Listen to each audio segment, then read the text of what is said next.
everyone, welcome to episode 26 of Franklin Fiber, my knitting, spinning, and fiber-related podcast.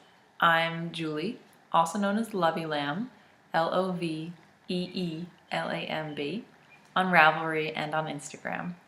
So this is episode 26, so we're really moving along.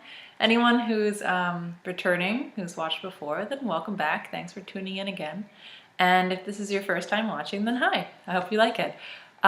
Today is mostly going to be about acquisitions, seeing as today is October 21st, aka first podcast recording after Rhinebeck.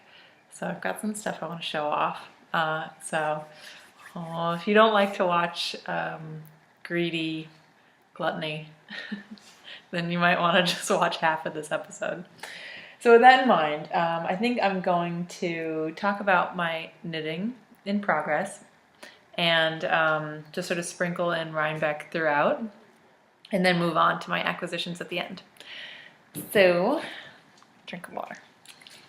Drink of seltzer. I do drink right from the bottle. Sorry if that's gross.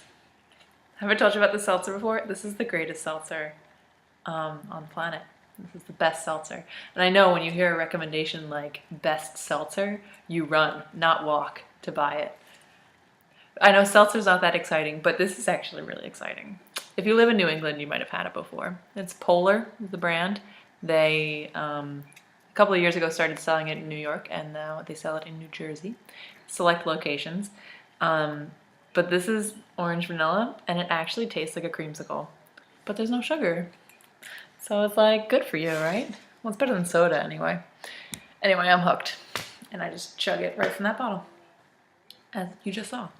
All right, let's talk about works in progress. Excuse me, sorry, I still have a little bit of a head cold going on. It's been a while, but I hope I don't sound too bad. All right, works in progress. And I say works in progress because I don't have any finished objects. And that might not be a complete shock to anyone who saw last week's episode in which I showed the progress that I had made on my Rhinebeck vest and disclosed that it would take an actual miracle for it to get done in time for Rhinebeck. And shockingly, the gods did not smile upon me and no miracle was had. And I had no vest to wear to Rhinebeck. I'll give a quick recap if you haven't seen the prior episode. So I was working on a vest, it's the Wood Hollow vest. It's a pattern by Kristen Kapoor, who is Through the Loops. It's a pay-for pattern on Ravelry. You can download it. And it's a really pretty pattern with a very, very cabled front and back. And I had done the front all cabled, and it was all done out of Cascade 220 Superwash. And it took me a really long time to get that done. So I cast on the back, and I decided I was just going to do the back in stockinette stitch. No cable pattern at all. I figured it would take a lot less time, and I might actually get it done for Rhinebeck. Well, I mentioned the fact that I do know that cables draw in a fabric more than stockinette stitch does. And I knew that at the time of casting it on, but in my haste and in my desire to just have something ready to go, I just said, screw the math, I'll just cast it on and it'll work out. You know, it's totally gonna work out. Which, by the way, if you're saying it'll work out to yourself before you cast on the sweater or part of your sweater, rethink that. I have a lot of experience with just saying it'll work out. And generally, that's like saying in a movie, or I know on Seinfeld, whenever they say barring any unforeseen circumstances, it's like the kiss of death. It means that some crazy unforeseen circumstance will occur. And so saying it'll work out is basically just like wishing for the spirits to curse your actions. It'll never work out. And it didn't. So I was like halfway up the back, or halfway to the armholes on the back, and I look at it and I held it up against the front, and I realized that there is just no way in hell that it was ever going to work out. It was like taking an extra small front and then knitting a large size back and then trying to seam them together. You can imagine what that would look like. It would look pretty crappy. And that's pretty much what it ended up being. That's how much of a size differential there was between the front and the back. So I put down that project, I put it aside, put it into the timeout basket, because I will have to rip out the back and just recast that on. And I do plan on doing that. I want to finish this vest. That's really nice. It's a lovely pattern and I want to wear it. But right now I'm trying to look on the bright side and just say that what I have is a really large and very accurate gauge swatch for the back. So that when I do decide to recast it on, and I will recast it on in stockinette, not in cable pattern, mostly because I kind of see this as a layering piece. So it'll most likely be worn underneath like a jacket or something like that. And, so I'm not going to put that much effort into doing the back in cables. Also, the front took a really long time to do in cables. And so I would like to have this vest this year, if possible. So anyway, what I have is a really large and accurate gauge swatch, so that when I do cast on the back, I'll know exactly how many stitches I need to cast on to match the size of the front. So not all bad, right? Whatever. So I did not wear my Rhinebeck vest to Rhinebeck, but when I got there, I was looking around and there were plenty of other people who were not wearing sweaters or vests. And maybe had some other lovely hand knit item on, and that was nice. That actually, it was appropriate. The weather was not freezing cold, and just wearing I had a shawl. I had my eye blink shawl. Let me get it for you. Actually, might as well. I'll show it off again. Hang on. The magic of television. So this is what I brought with me. It's my eye blink shawl. It is, can you see that? Yeah, you can see the lacy pattern in there. If I hold it up against the wall, it's a little bit better. Yeah, victory. It's the eye blink shawl. It was a free pattern on Ravelry. It is a crescent shaped shawl. This is out of one skein of Knit Picks Stroll fingering. They're undyed, which I then dyed into this I don't know, you can call it static TV, you can call it celestial, celestarium kind of color, white or black with flecks of white. So I had knit this a while ago, and you've seen it if you watched the show. Did I get food on it? I might have gotten food on it, whatever. So there's the lace pattern. I don't need to show this off because this isn't a new project. But anyway, this is what I wore to Rhinebeck, and so I felt like I was included because I had a hand knit item, even if it wasn't a sweater. Now I can't make it light, right? All right, that's good enough. So anyway, see, so I was obvious. People could see that I was a knitter because I had my hand knit on. But other than that, that was anyway. Not other than that. That's the only finished object. That's the only finished object I would have had, and I don't have it. So anyway, let's move on to the works in progress. Okay.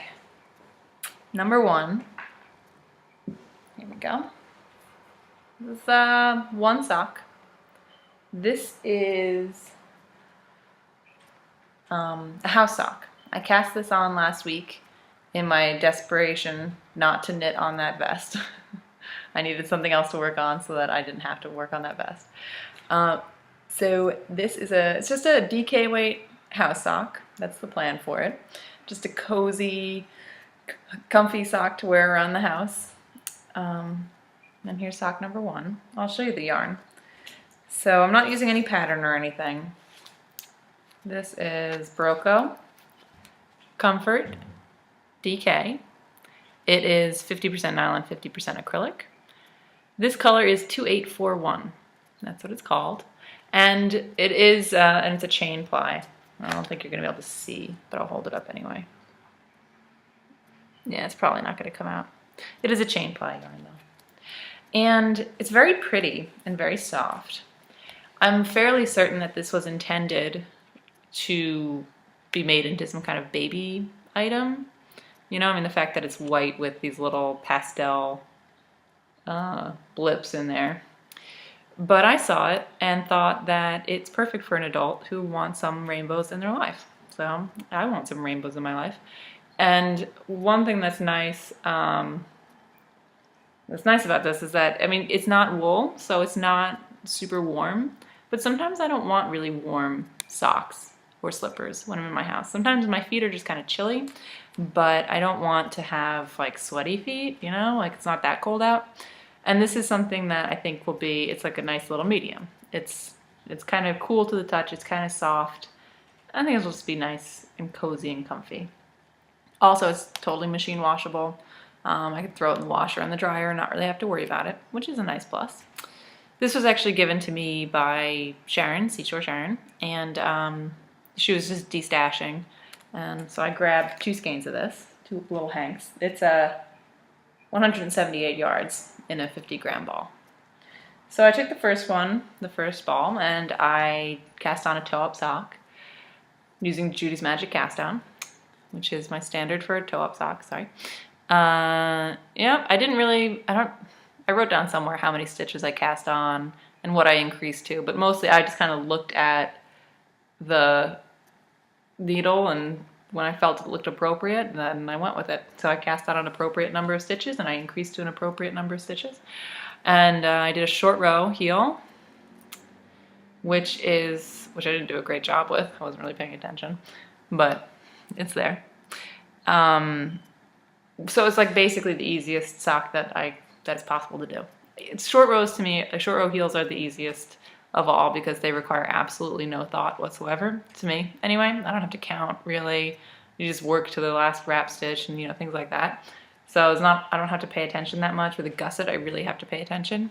So short row it is, especially for the toe up. And then I did 3x3 rib. Why did I do 3x3 rib? Because the number of stitches I ended up with did not divide evenly by 4, but it did divide evenly by 6. So 3x3 it is. And then I used Jenny's surprisingly stretchy bind off at the bottom, which I always get that little like ridgy effect. You know what I mean? See how like it looks like there's pearls at the top of the knit rows?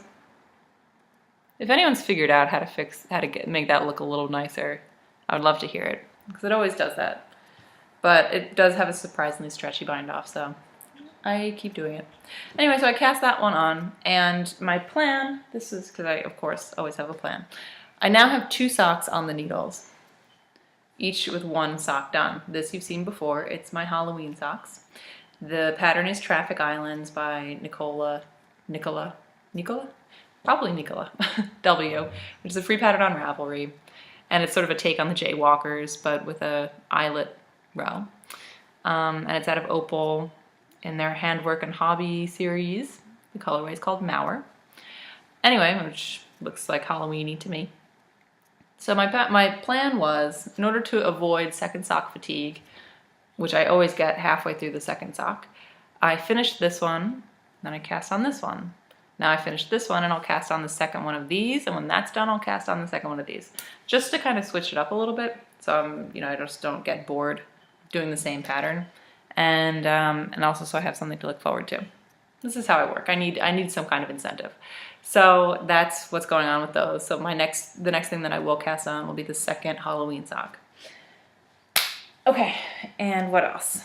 I have one other thing. So in order to console myself over the fact that, this is in the middle of a row, to console myself over the fact that my sweater wasn't working out, as soon as I put aside the back, put it in timeout, I cast on this new sweater, because that's what you do, right? When one thing doesn't work out, just start another one. So sorry, I stopped in the middle of a row, I didn't realize. This is just the collar of a top-down raglan pullover. Gotta love the top-down raglan pullovers. And the pattern is called Low Tide Ripple. It is a twist collective pattern. And I had the name of the designer up on my iPad. Let's see if I can find it, shall we? Hang on, sorry. I swear I was more organized at one point. Okay, Suvi Simola. Suvisiimola. Low Tide Ripples. Anyway, I chose this pattern, well, because it's been in my queue for a while, but also because the yarn that I'm using is Madeline Tosh DK. This is kind of a bent up label. It's Tosh DK in the color Violin, and Tosh DK is a superwash merino that is listed as a DK weight, but the general consensus is that it's more along the lines of a worsted weight, especially after it's washed. So you can even, I don't know, I can see it. To me it looks like, I mean, it looks thicker than Cascade 220, honestly, before Cascade 220 is blocked. And it's 225 yards per 100 grams. And it also has, superwash wool will tend to stretch when it's blocked and as it's worn. And Tosh DK has a reputation for doing that to the nth degree. It's very, very, very stretched out, or it expands very much. And that's because superwash wool doesn't have the elasticity of regular unsuperwash wool. Superwash basically strips the scales off of the wool fibers that would otherwise cause it to felt, but it also, those scales also contribute to the memory of the wool fibers, so that when they're stretched out, they'll come back. Superwash doesn't really do that as much, and so it does have more, I don't know, just, you know, it stretches out more. Anyway, so with that in mind, and not having worked with Tosh DK before myself in the past, I wanted to find a pattern, that was an actual, like, tested pattern, one that had some finished projects, but also one that had been test knit, maybe even one that had been published by a reputable publishing company. Not because I don't trust or believe in independent designers. I absolutely do, and I love the things that I've made by independent designers. But in this case, I just really didn't want to have another failure sweater, even though the other failure sweaters were honestly my fault. I really wanted a sweater success story out of this one. So I figured I'd use a commercial, like a more commercial pattern, one that had more testing done to it, and one that was written for Tosh DK, so that I could have a little bit more confidence that the finished garment would work. And so having found, I found a pattern that was written for Tosh DK and that was seamless, which I didn't think I was going to find, because usually when you're working with superwash wool that is super stretchy, you should probably do seams, because that's going to give it more structure, so that it won't stretch out too much. But I found one that was a top-down raglan, and I'm probably setting myself up for another disaster, but I just went with it, you know. Anyway, so this is what it looks like. It's on size 7s, and it has short row shaping on the back, so that the collar stands up a little bit in the back, which I think is very nice. It's a nice touch. And it has these little zigzagging cables. See, and it's all stockinette, so it's the cables are on a field of stockinette stitch, and they'll kind of zigzag this way and zigzag that way, and they're also on the back. And the reason why I stopped in the middle of a row, I remember now, is because I lost my cable needle, which is something I do all the time. Somehow between yesterday and today, I lost my cable needle. I probably lost it at the movie theater because I went to see the movie Fury, which is it's like a war movie with Brad Pitt's in it. It's really, really, really intense, like really extreme. The kind of movie where you're just like the whole thing makes you a little uncomfortable. There's not a moment where you can relax for this whole movie. And, you know, sort of nihilistic movie, very nihilistic view of war. It kind of sorry, I'm going to get into a little mini movie review. It follows the framework of like a late 40s or 50s war movie, World War II movie, but, you know, like the multi-ethnic characters and, you know, put together in one place, and that sort of idea, but it takes it and makes it very nihilistic. And I would almost call it like a war horror movie. Not in that it doesn't have like zombies or anything, but it is very graphic and very horrific, I guess I would say. Anyway, that sounds like a terrible review. It is actually a really good and powerful movie. But my husband was laughing at me because he said I was the only person he's ever met who would sit in this like horrible war movie, eyes glued to the screen, knitting a pastel sock. I'm sure some of you could commiserate though. Because when you're watching TV or a movie or whatever, and you're not knitting, it just feels like wasted time. My hands, they can't be idle. Ever since I started knitting, it's like, wait, I'm just gonna sit here and stare straight ahead. This is perfect stockinette time. Or this is perfect 3x3 rib time. I don't need to use my brain. I could just, but anyway, I use the bag. I brought the bag that I had this sweater in for my sock to the movie theater, and I'm afraid that the cable needle might have fallen out.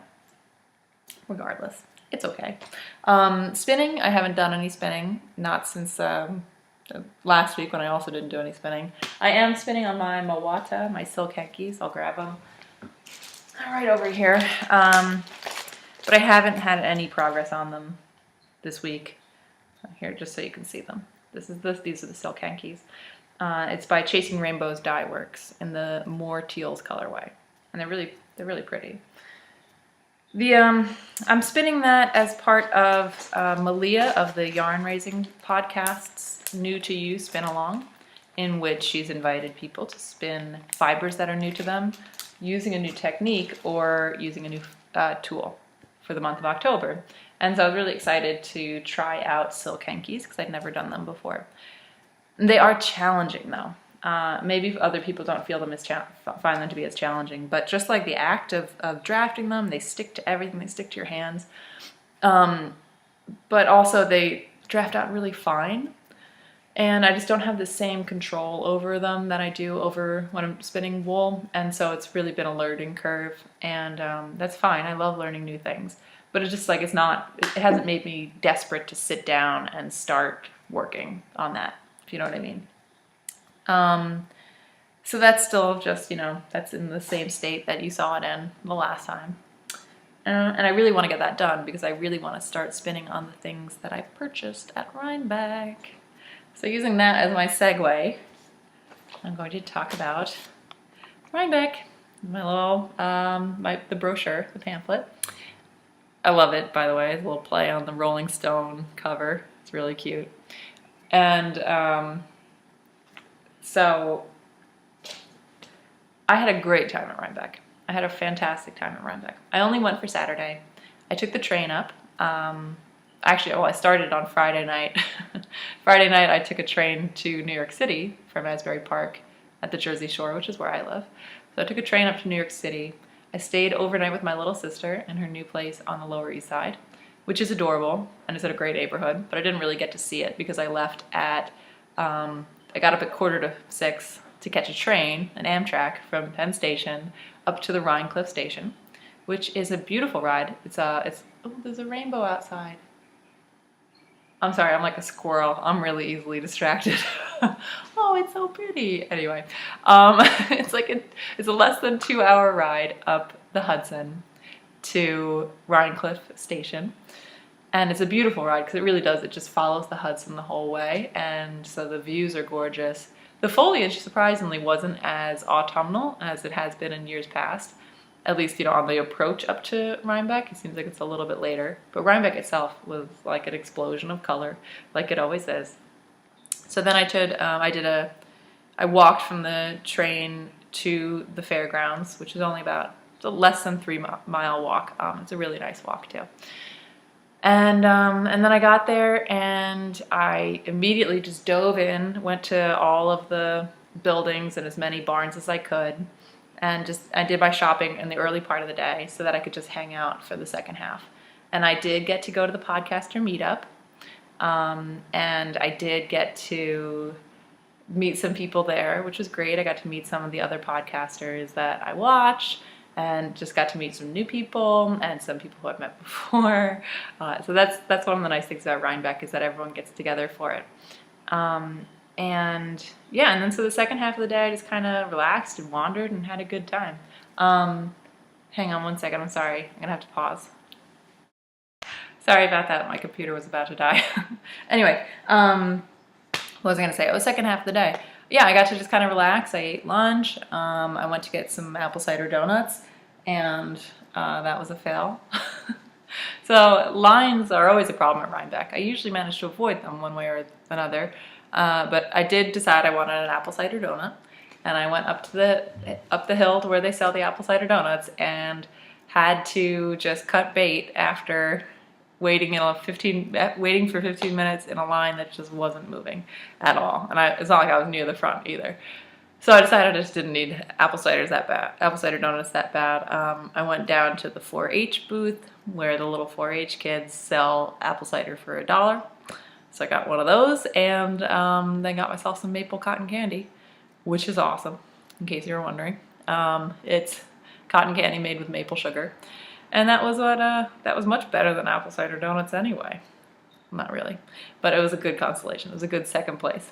So on that note, I want to talk about alright, so I got a lot of fiber at Rhinebeck, but I got just as much food as I did fiber. There's a whole building that is just devoted to foods, and you walk through and you can sample everything, which is great. It's so much fun to just walk around and taste everything. But I am totally the kind of person that they put out samples for, because I try something and then I start engaging with the person, and I want to know their story and the story of their product and why it's so much better than everyone else's product. And then I totally let myself get sold by their charming demeanor, by their interesting story, and I end up I always buy it, always. Like, I can't help myself. I feel guilty. It's like, oh, you let me taste it. I need to buy it now, right? So anyway, I walked away with a lot of delicious products, including some olives. I love olives. If you don't like olives, well, I feel bad for you. I'm a huge olive fan and a big garlic fan and a spicy food fan. So when I saw crushed red pepper garlic olives by the guys at Rome, New York, it's where they grow their garlic, and they were just very charming. These guys, they were showmen, and they put on a good show. Plus their olives do taste really good. So they're manzanilla olives with you can sort of see it, with minced raw garlic and roasted red pepper, and they are delicious. Also, another pro tip for you: don't go through the food booth hungry, because you will just want to buy everything. So I bought that. That was great. I also bought Ragin' Rooster Green Mountain Mustard, which is homemade mustard mixed with homemade sriracha sauce, which is made with what kind of peppers? Fresno chilies. So if you've had sriracha sauce, it's also called rooster sauce, hence the Ragin' Rooster. This is so good. It was so good. I tasted it they had pretzels that you could dip into the sauces, the mustards. And this one, I tasted it, and honestly, I would use this as like a dip for chips. It's not just for sandwiches. It's so good, but also for sandwiches. A grilled cheddar cheese with some of this on there is to die for, like, seriously. And it was only like $6. Oh, I have their card.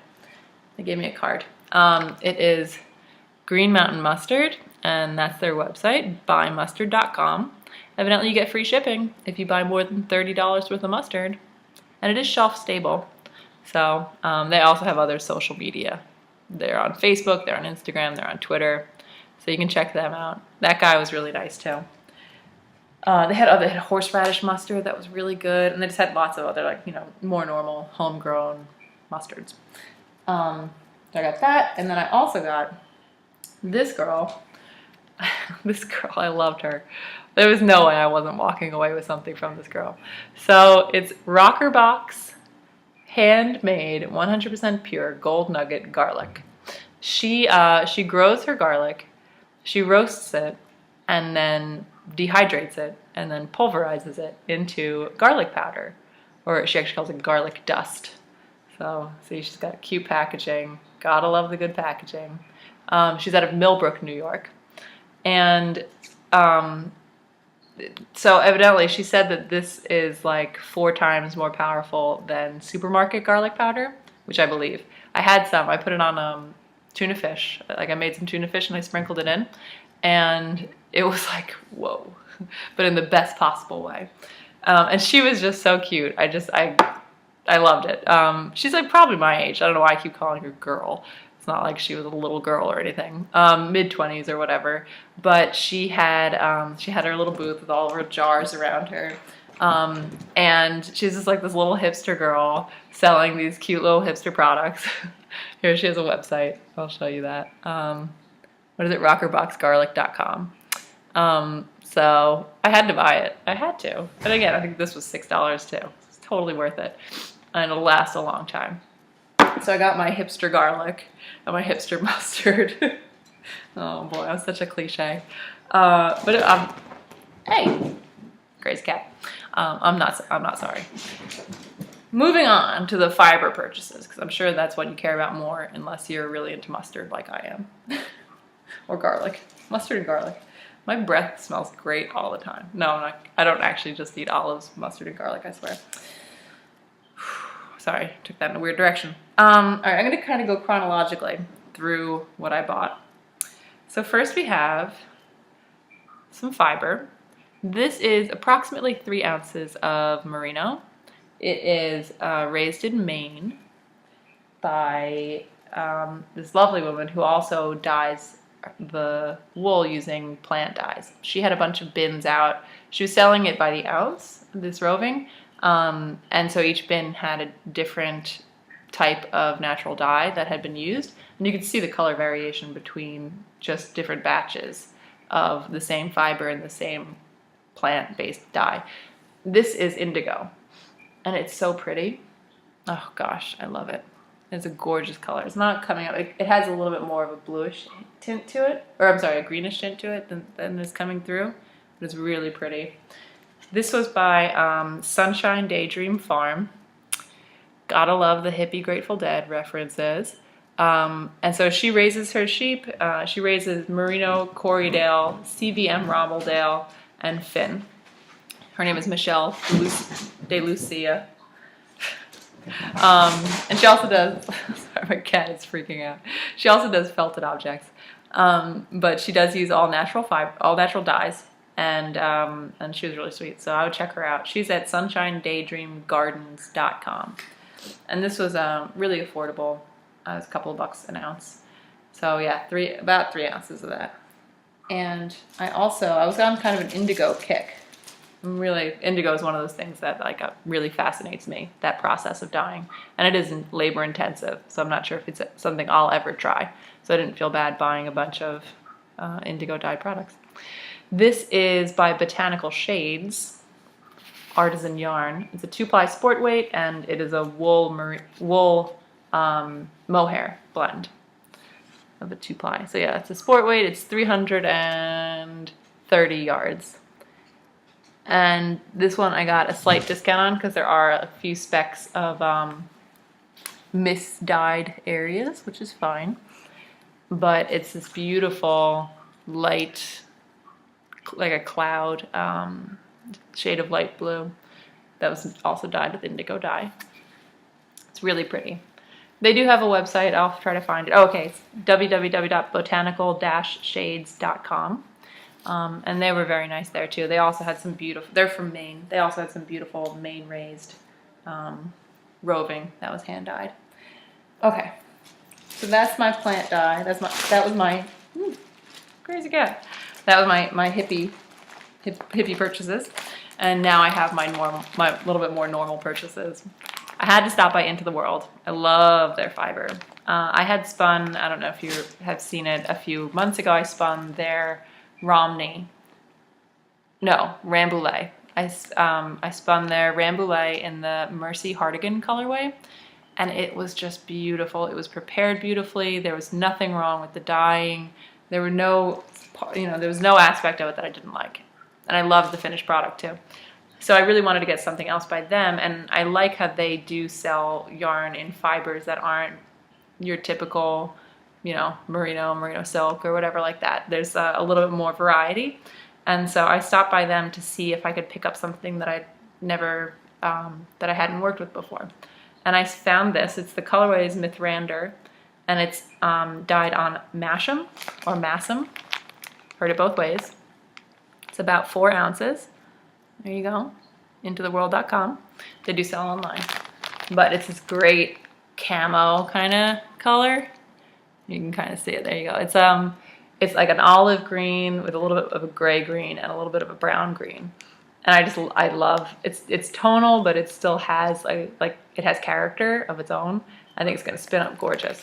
Massam is, as I mentioned, I've never actually spun it before. It's a longer staple length fiber. It's not soft, not as soft as like merino or something like that. But it's a little coarser than BFL, but it's still, I mean, I think it's still soft. I guess if you were very sensitive, you'd find it to be a little bit too scratchy, but maybe not. The staple length is about 6 inches or so. And so, it's not as coarse as like Shetland, or I've spun Gotland, and that's really coarse. But this, I think it'll just be like a nice, hardy kind of finished product. Not super lustrous, not super soft, like a good workhorse something. So I'm looking forward to getting that on the wheel. And then finally, I'm sorry guys. You guys only see my cat when he's freaking out. He was like cuddling up on my lap all day, but crinkling paper or plastic bags really freaks him out. Okay. He's a sweet cat. Everyone thinks he's a terror, including my husband, but I think he's a sweetheart. Okay, this I think is my favorite thing that I bought at Rhinebeck. It's Gail's art, and it's one of her remains skeins. So this is a non-repeatable color. It's when she's got a bunch of dye stock that she wants to use up, and she just sort of splashes them all over some skeins, but still you can see, I mean, it's not random. I mean, it's a little random, but you can see how her color sense kind of comes into play just by what dyes she's splashing on there.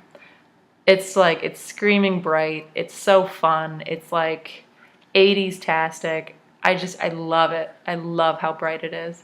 And I love that it is this non-repeatable colorway. That this is this is the only one like this. There might be others that are similar, but nothing's going to be like this. So that's going to be socks, I think. I'm pretty sure that's going to be socks because they're going to be crazy, fun, awesome socks. And what's great about something that's this like screaming bright and this modeled and crazy and kooky and dappled is that obviously if you did some intricate pattern you wouldn't really be able to see it, but if you do something more plain, more vanilla with this, it's going to have a lot of impact, more than if you just did a vanilla sock out of a plain or lightly variegated yarn. This is going to make a statement. So this is on the Wonder Sock yarn base, which is 75% superwash BFL, 25% nylon, and it's 465 yards. It's just pretty. It's precious too. It's precious to me. It's one of those things where I almost don't want to cast it on because it's so pretty in the skein, but I'm also just dying to see what this looks like knit up. So I will. I mean, I got other socks to finish first, don't get me wrong. But that's coming up. Because I want to get everything else done so I can start on the fun other things that I want to do. It's the problem with having a stash of yarn is that you don't buy it unless you like it, right? So I have a whole stash of things that I want to cast on next. And obviously that's impossible. What are you gonna do though? All right, so that was my recap of Rhinebeck. I had a great time. I want to say thank you to Seashore Sharon for giving me a lift home, which was great. I mean, I didn't have to deal with going on the train and then through New York City on the way back. And it also meant that I had lovely company on the way home. And I wanted to, just say hi to anyone who saw me at Rhinebeck, and anyone who might have just found out about me from Rhinebeck. Thanks for checking me out. Hope you liked it. And I think that's pretty much it. Well, until next week, and I will see you next week. I'll be recording on Tuesdays regularly now, hopefully, I say. Until next week, say hi to me on Ravelry. Like I said, I'm Loveelamb, Loveelamb. You can also join the podcast group. It is Franklin Fiber Podcast. If you search for that in Ravelry, you'll find the podcast group. And we're at 96 members, and when we get to 100, I'm going to be doing a giveaway, like I promised. I have some things that I've set aside that I really want to, I want to host a giveaway so I can finally give them away. I love doing that. It's really fun. So join the group, and everyone who joins will be one step closer to 100 members. And say hi. You can just introduce yourself in the group, or you can also just send me a private message if that's more your style, or just friend me. I love getting new friends. You can also find me on Instagram. If you follow me, then I get to see yours too, and I love to see who's out there. I just love meeting new people. That's kind of why I podcast. Is to just like have, just like be able to say hi in person over this medium, of course, not actually in person, but like actually physically say hi to all the great people who are out there in the knitting community. So I think that's everything I wanted to talk about.